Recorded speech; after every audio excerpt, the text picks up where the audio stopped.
a cold was going around my house. So you guys are going to have to do a little more research on that. And you can discuss that with your attorney. And the reason why the baby was also removed from father was because father reported to the investigator that he didn't think there was any substance abuse on your part, despite the baby being in the hospital and being reported to be having shaking as well. And there was no shaking. I was with my son every day. There was, I'm getting the toxicity report. Yeah, this is fraud. And also I'm gonna get the staff that worked with him night and day. I mean, if he was shaking and tremoring, does it make sense that they released him after 3 days? They okayed him to go after 3 days. Does that make sense? Like, you guys can make up, like, it's false. It's lies. It's lies. She also put, at this point, we're not going to. Well, listen. What I recommend is you speak to your attorney. Yes, listen, and I will speak. No, listen. You got to understand the frustration because we've been trying to reach out to anybody and everybody and their supervisor for the past month to try to get some questions answered. Do you understand? And we've gotten nothing but, here, call this person. Oh, get this person's supervisor. Get this person. And we got voicemails. And you're the first person that's called back that's saying they're a supervisor, that's had some kind of freaking title that can answer some questions. And so, yeah, we're a little frustrated because it's the first time. You guys tell us to keep in contact with you and keep up to date with you guys.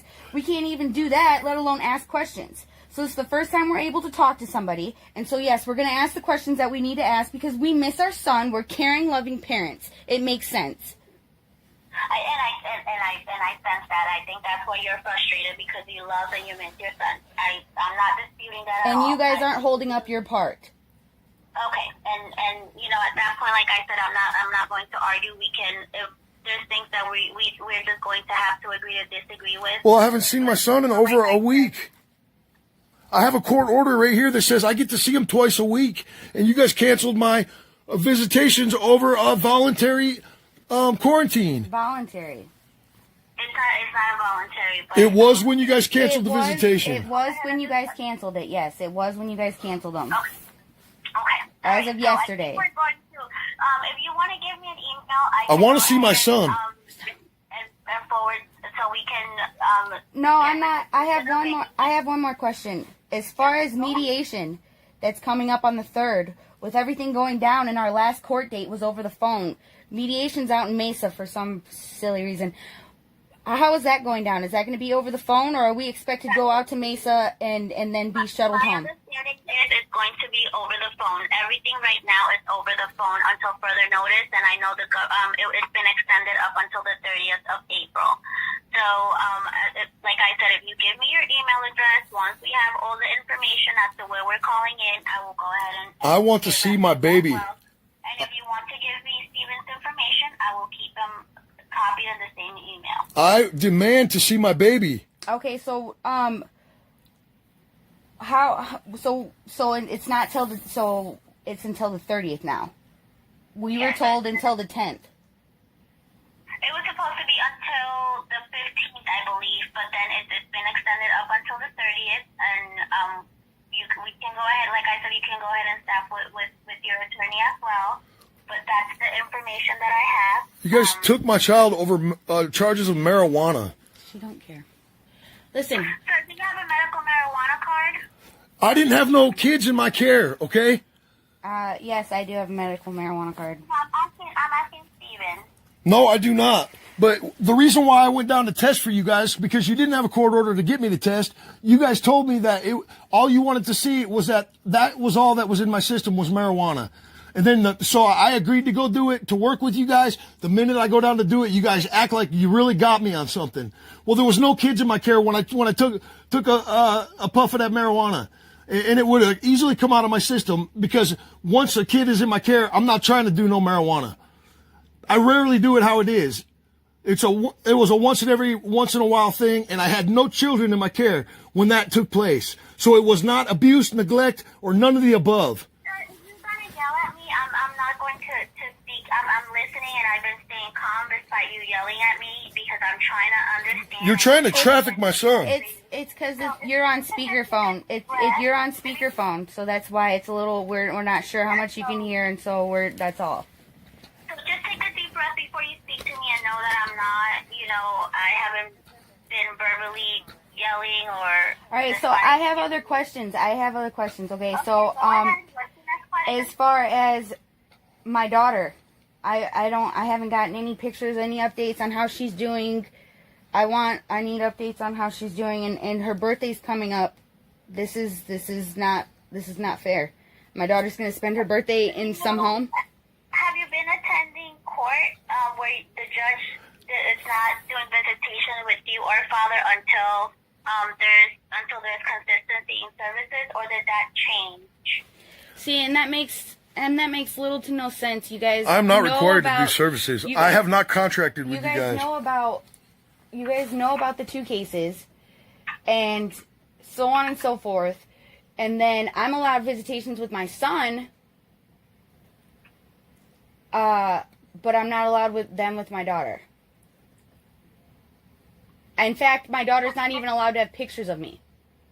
Oh, and I'm not, like I said, I'll follow up on that too, but that's my understanding regarding court. And the reason is the children were removed for the same kind of situation, but... No. But what Sophia lived was different than this current situation. So right. That's why it's two different reasons regarding visitation. Exactly. So they're not the same, because she was removed from her dad's care for drinking and driving, and then later on came... You were in the car with her, correct? You were in the car... She's the one who called. I'm the one that called the cops. If it wasn't for me, he'd still have my daughter today.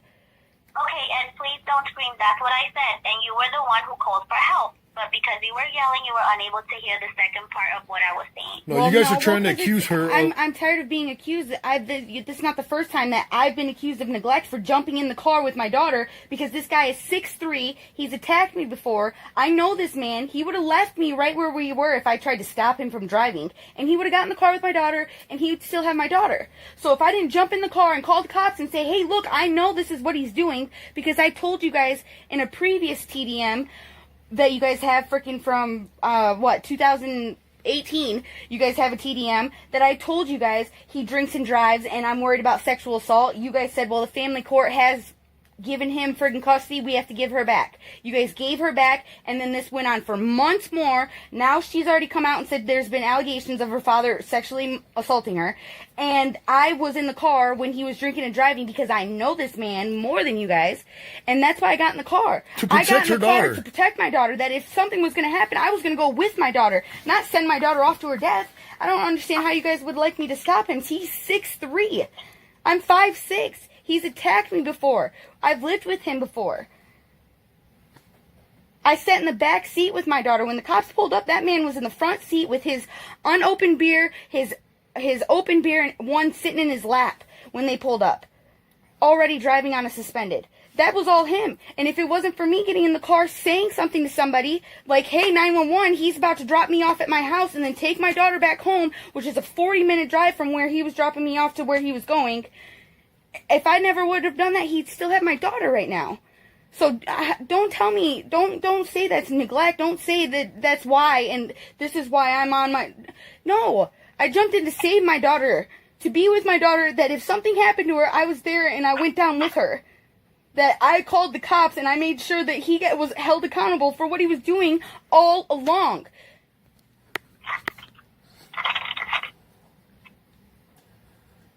That court case, that case that's open in Mesa is against him. There was a family court order where you were not to have contact with her. Yeah, that was family court order, and then you guys had your investigators when I freaking got her, when he went to jail for the night that he drank and drove with us in the car. You guys had your investigators come to the house that I was staying at, investigate the house, and your investigator said she did not see no problem with me staying in the house with my daughter as long as there was other people, the 2 people that I rented the room from, that my daughter went to care with, as long as they were there supervising, that she didn't see no problem with mom being in the home with the daughter. So, I mean... You guys are fabricating lies. You guys have all these paperworks too. That's what I'm trying to figure out. You guys have all these paperworks that I have that are saying the same thing that I'm saying to you. I just, can I get a picture of my daughter, please? I need a picture of my daughter. I haven't seen a picture of my daughter in a while. I would like a picture of my son. I'd like to be able, like... Do you know if the placement for your son, because what I'm going to do is reach out to her and see if she is willing to do some phone videoing so that you can see the baby. How is it willing? How is it up to her? When my daughter was placed with my roommates, they had to freaking do everything that DCS asked them to do. There was no, hey, if you guys have the time, or are you willing to do this? When we're asking a foster placement to have direct contact with a parent, we usually tell them that we would like for it to happen, but we can't force them. It's up to them whether or not they want to have contact with a parent. Well, it's my son. It's not like he's going to be there forever.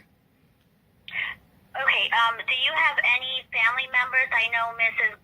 I think, was it Donna Groves, who initially said she was willing to be placement, then she said she wasn't. Do you or your father have any family member Yes. or any people that you know that would be willing to care for your son? Yes. My son. Yes. Can you please provide that information to me so that I can reach out and we can start the process? I have a current she's a lifelong family member of ours. She does foster care right now. She has foster care children in her care, so she's already jumped through all your hoops and everything. And she said she's willing to take my son. If I give her your information and have her call you. Yes, let me give you this number, and also let me give you my email so that, she can follow up with an email if she's not able to get a hold of me by phone. I think I got your email in the text, and I also, too, sent you my email just now in the text messages.